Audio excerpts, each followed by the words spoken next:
Bafouillé. Merci, ouais. Avant, ah non, non. Jean-Michel bafouille. Bonjour à tous et à Bonjour. toutes, nous sommes très contents de retrouver cette nouvelle vidéo. Aujourd'hui on revient avec une vidéo sur la course à pied, notamment sur le marathon qu'on a fait le week-end dernier. On était à Madrid dimanche pour courir le marathon 42,195 km avec notre diabète. Et du coup dans cette vidéo on va vous raconter un petit peu comment on s'est préparé à ce marathon et comment ça s'est passé au niveau de notre diabète.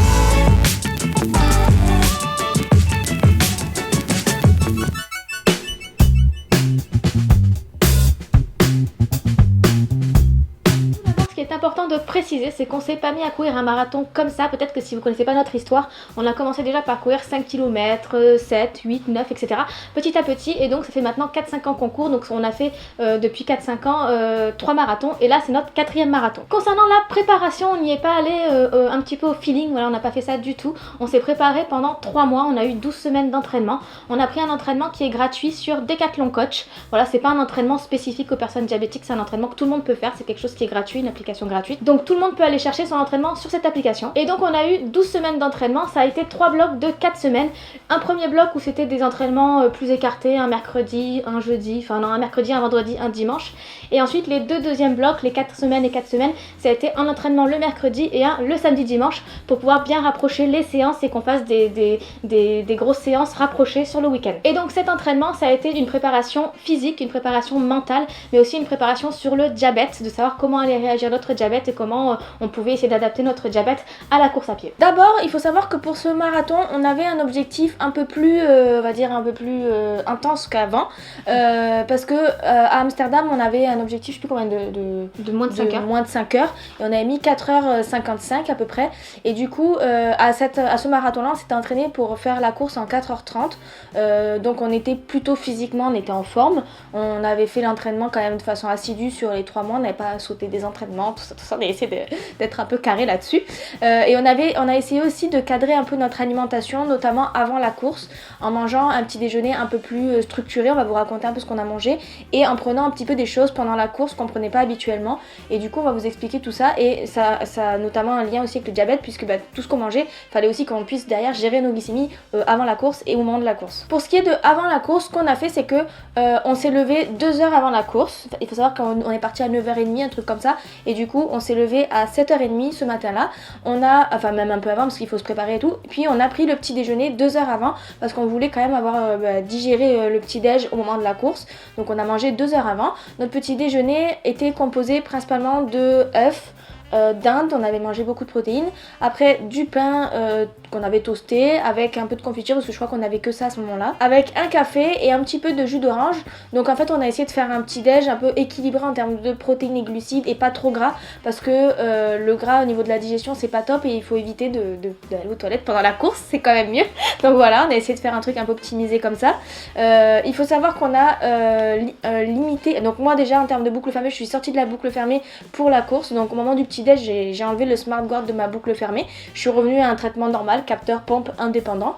Et du coup, ce qu'on fait habituellement pour la course à pied, c'est qu'on baisse un peu la basale avant de courir, souvent 1 heure avant. Donc là, on a fait ça, 1 heure avant la course à pied. On a baissé, moi personnellement, j'ai baissé ma basale de moins 60%. Voilà, j'ai mis 3 heures, il me semble, de course à pied, à savoir qu'on visait 4h30. Donc j'avais pas mis pendant toute la durée de la course, et vous allez voir pourquoi. Puis après, en termes de bolus pour le petit déjeuner, on a fait un bolus, on va dire, pratiquement normal par rapport à ce qu'on mange en termes de glucides. On a juste enlevé 1 unité de la dose habituelle, tout simplement parce qu'on voulait pas partir à 1 gramme, mais plutôt à 1,40, un tout petit peu au-dessus. Et du coup, pour pas être non plus trop haut ni trop bas, on voulait être à 1,40. Et aussi parce que vous allez voir que dans la course, on a mangé quand même pas mal de sucre, et du coup, on voulait pas être trop haut non plus. Et donc l'objectif étant de partir à 1,40, malheureusement, c'est pas ce qui s'est passé forcément pour moi, parce que dès le départ, en fait, ma glycémie était à 1 gramme, donc j'étais un petit peu basse, j'étais un petit peu déçue d'être aussi basse, parce que ça annonçait une course pas très sympa pour la suite. Donc du coup je me suis pris pas mal de resucrage au départ de la course, et ensuite on est parti, et du coup ma glycémie pendant 2 heures elle a un petit peu augmenté tout le long, jusqu'à arriver à peu près à 2 grammes, même 2,50 je pense que je suis arrivée, et donc c'est vrai que je me suis retrouvée assez en hyperglycémie pendant à peu près la deuxième moitié de la course. Et du coup ce que j'avais oublié, mais ce que Elise m'a rappelé pendant la course, c'est qu'il est intéressant de se faire un petit peu d'insuline à un moment donné quand on fait une course qui est très très longue, parce que l'insuline sert à ouvrir les cellules du muscle pour qu'ils utilisent du glucide. Et donc c'est pas ce que j'avais fait, donc je me suis fait quelques unités au milieu de la course, mais vous allez voir sur ma glycémie, ça se voit que j'étais en hyper et que ça restait pas mal en hyper. Et on voit à peu près le moment où j'ai fait ma dose d'insuline, on voit que ça commence à bien abaisser et donc que le muscle commence à ingérer les glucides que j'ai pu prendre au début de la course. Pour ma part, j'ai commencé la course autour des, ouais, pas mal, 1,20, 1,30, quelque chose comme ça, donc plutôt bien. J'ai pris pas mal de sucre au tout début de la course. Il faut savoir qu'on partait avec des Dextro Energy, donc des petites tablettes de dextrose sur nous. Je suis partie avec 2 tablettes sur moi, avec des gels, avec des trucs comme ça. Et il faut savoir aussi qu'on avait dans le dos 2 sacs d'eau, un de 1,5 litre et un de 2 litres. Celui d'1,5 litre était de l'eau plate et celui de 2 litres était de l'eau avec, vous savez, des pastilles, ce qu'on appelle isotoniques. Donc c'est des pastilles qui contiennent du sucre et du sel. Le sel c'est pour les crampes et pour tout ce qu'on perd en termes de sueur, voilà, des minéraux. Et le sucre c'est pour l'énergie et pour se donner un peu peps pendant la course. Et du coup on était avec donc de l'eau sucrée, les Dextro Energy, vous voyez, on avait plein de sucre sur nous. On avait la pompe dans la ceinture bien sûr. Et en fait j'ai pris du sucre à peu près sur la première moitié du marathon, comme Anne l'a dit. Sur la première moitié jusqu'au 21e kilomètre, on va dire que la glycémie a une petite tendance à descendre. Et donc du coup moi je me suis mise dans la tête qu'il fallait que je me resucre un petit peu régulièrement comme ça.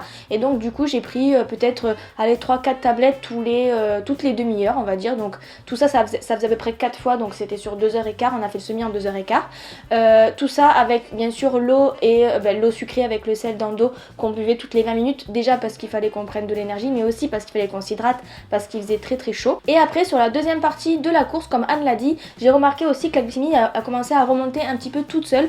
Et en effet on s'était rappelé qu'au marathon de Paris, donc ça c'est notre premier marathon en 2018, on s'est rappelé que Jérôme Trublet, avec qui on avait fait le marathon, nous avait expliqué qu'à partir de souvent mi-course, donc mi-marathon, la glycémie recommençait à monter toute seule.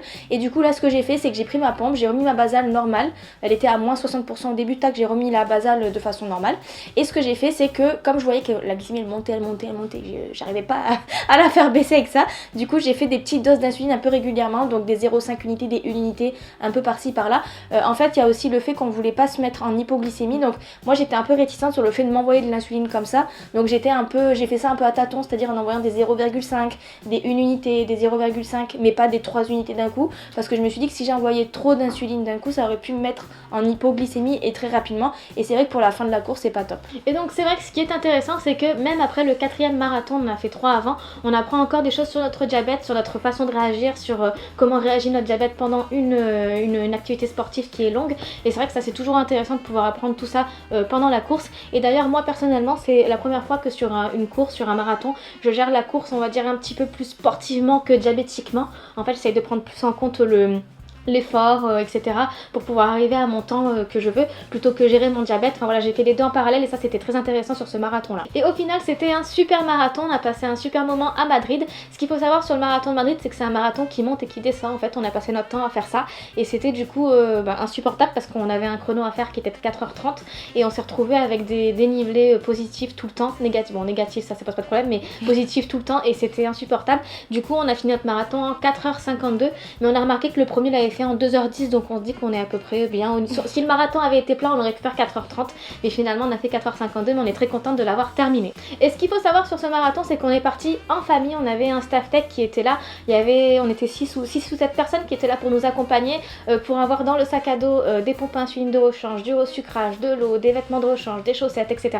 pour au cas où s'il se passait une petite bricole sur le parcours, qu'on puisse être rassuré. Personnellement moi je l'ai pas beaucoup utilisé, j'ai pas eu besoin de sucre en plus, de pompe, de panne de pompe, il n'y a rien eu de tout ça, donc c'était très bien, mais on était vraiment très rassurés que ce staff tech soit là pour nous aider au cas où. Voilà, donc on espère que cette vidéo vous aura plu. En tout cas nous c'était une super course à pied et on est toujours très contente de pouvoir découvrir encore déjà des villes en Europe qu'on ne connaît pas, et puis de pouvoir aussi apprendre des nouvelles choses sur notre diabète, sur la course à pied, sur l'activité physique et tout ça, et de pouvoir partager ça avec vous. N'hésitez pas à nous dire dans les commentaires si vous avez déjà fait un marathon, si vous avez envie d'en faire un, si vous avez des expériences à nous partager. Mettez tout ça en commentaire, soit sous la vidéo ou sur les réseaux sociaux. Et n'hésitez pas aussi à vous abonner à notre chaîne YouTube, au Facebook, Twitter, Instagram pour recevoir les notifications en cas de nouvelles vidéos. Merci d'avoir reçu ces vidéos et à bientôt.